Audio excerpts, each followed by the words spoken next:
Ya, pemirsa, kami akan ajak Anda berbincang dengan Prof. Hikmahanto Juwana, pakar hukum internasional dari Universitas Indonesia malam hari ini di Breaking News TV One. Selamat malam, Prof. Hik. Selamat malam, Kenana. Ya, Prof. Hik, Paus Fransiskus ini telah berpulang, telah wafat pada Senin lalu. Bagaimana kemudian sebetulnya ketika kita melihat peran dari Paus Fransiskus sendiri dalam menyerukan perdamaian dunia, Prof? Ya, pertama beliau itu sangat berpihak pada sisi kemanusiaan.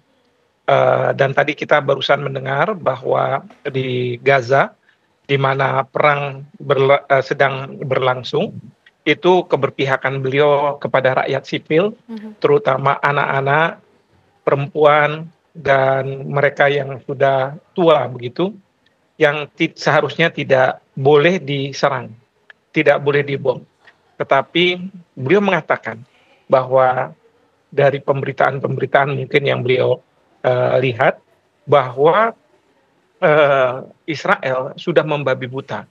Dia tidak melihat siapa kombatan, siapa yang harus diserang, tetapi semua diserang. Nah, ini yang menjadi keprihatinan dari Sri Paus Fransiskus.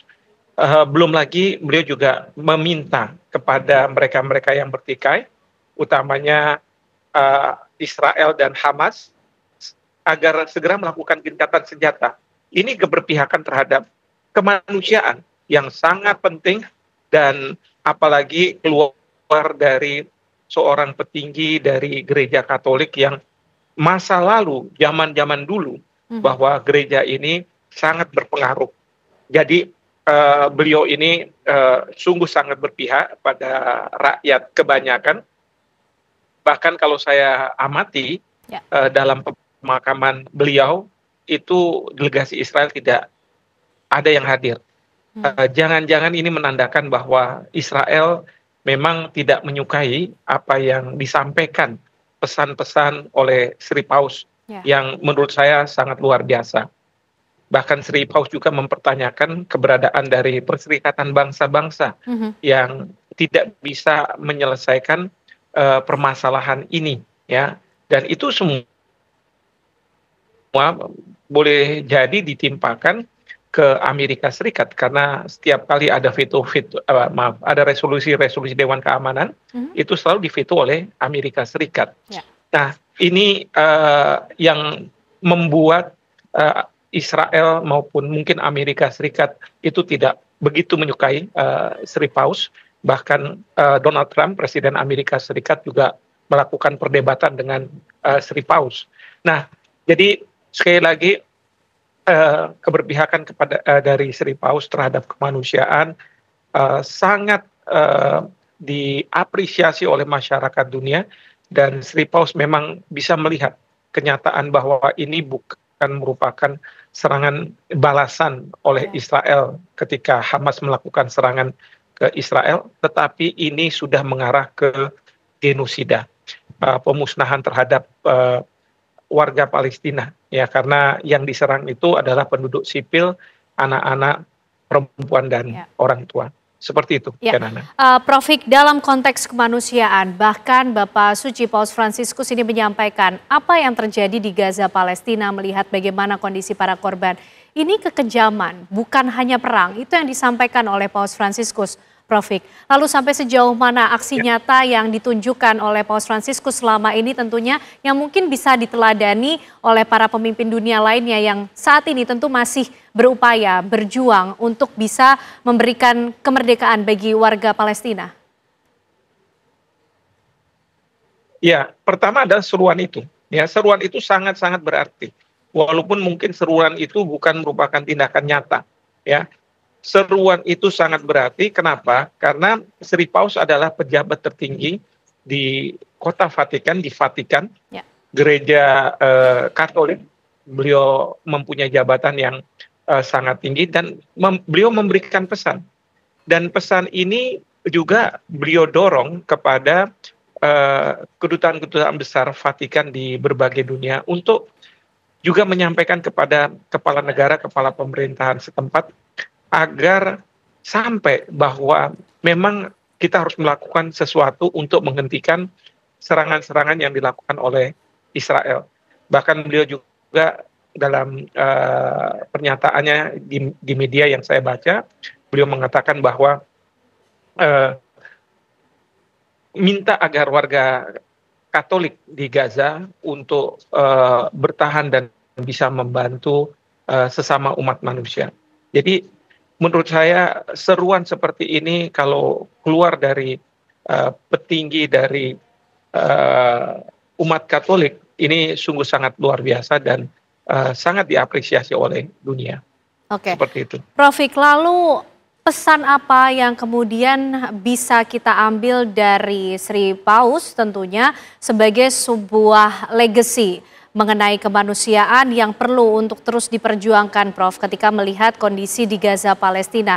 Bahkan selama masa hidupnya, di masa sakitnya pula, Paus Fransiskus selalu menyempatkan diri untuk melihat bagaimana kondisi di Gaza Palestina dengan melakukan video call dengan para relawan di sana, Prof. Ya, jadi legacy atau pesan yang penting adalah manusia adalah manusia. Manusia berhak atas hidup. Oleh karena itu, beliau mengatakan, mungkin ada perbedaan pandangan, ya, tetapi jangan pernah menggunakan kekerasan, jangan pernah menggunakan senjata.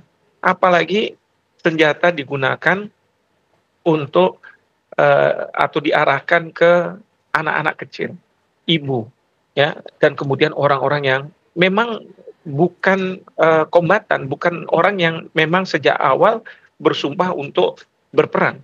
Jadi pesan yang sangat kuat dari Sri Paus, terutama dalam situasi geopolitik yang sangat dinamis ini, di mana kita tahu serangan Israel ini sudah hampir 1 tahun, ya, bahkan lebih mungkin 2023 serangan dilakukan oleh Israel. Nah, ini yang menurut saya pesan yang sangat kuat ini sampai-sampai pemerintah Israel mungkin merasa kesal, mungkin juga merasa tidak diapresiasi, sehingga tidak mengirimkan delegasi ke pemakamannya. Tapi ini legacy bahwa seorang petinggi umat Katolik bisa menyampaikan pesan ini kemanusiaan terlepas dari agama apa yang dianut di Gaza, mungkin mayoritas, terlepas dari apa yang menjadi kepentingan. Manusia adalah manusia. Itu yang mungkin pesan yang ingin disampaikan oleh Sri Paus. Oke, Prof. Hik, kepergian dari Paus Fransiskus ini tentunya juga mengundang perhatian dari para pemimpin dunia. Kita melihat ada sejumlah delegasi presiden dari sejumlah negara hadir untuk melayat menyampaikan doa atau penghormatan terakhir kepada Paus Fransiskus. Tapi makna lebih jauh kemudian yang bisa dijadikan pengingat bagi para pemimpin dunia ini untuk meneruskan apa yang telah diupayakan oleh Paus Fransiskus seperti apa, Prof. Hik, kelanjutannya? Iya, yang pasti adalah seruan perdamaian, bahwa dunia pada saat ini membutuhkan perdamaian. Kita tahu bahwa Eropa yang banyak orang berpikir bahwa tidak akan terjadi perang, ternyata terjadi perang di Ukraina. Ya. Lalu kemudian di Timur Tengah yang memang langganan perang, katakanlah begitu, terutama Israel dengan para pejuang Hamas, itu juga beliau serukan untuk melakukan perdamaian. Jadi perdamaian dan kemanusiaan itu sesuatu yang dibutuhkan oleh umat manusia pada saat sekarang. Kita sedang menghadapi kemiskinan, kita sedang menghadapi maraknya tindak pidana korupsi yang dilakukan. Semua itu beliau sampaikan. Bahkan beliau sangat berpihak pada mereka-mereka yang terpinggirkan, mereka-mereka yang dimarginalkan. Nah, jadi saya melihat bahwa beliau ingin memberikan pesan sebagai seorang manusia kepada manusia lainnya, terlepas dari apa keyakinannya, bahwa tidak seharusnya perang itu ada, dan yang harus kita jaga adalah perdamaian. Jadi itulah yang saya merasa kagum dengan Sri Paus yang baru saja mangkat, dan saya juga menyampaikan terima kasih kepada eh, pemerintah Indonesia, Bapak Presiden, karena telah mengutus eh, Presiden Jokowi, mantan presiden, dengan status sebagai presiden, sebagai penghormatan yang terbaik yang bisa dilakukan oleh pemerintah Indonesia, bangsa dan negara Indonesia. Oke, baik Seperti Prof. itu. Hik, tidak hanya penghormatan terakhir kemudian yang diberikan kepada Paus Fransiskus, tapi bagaimana para pemimpin dunia ini juga menjadikan momentum wafatnya Paus Fransiskus sebagai titik balik bagi mereka untuk bisa kembali melanjutkan apa yang telah diperjuangkan oleh atau diserukan oleh Paus Fransiskus. Nanti bisa dijawab Prof. Hik, usai jeda kami kembali untuk Anda pemirsa.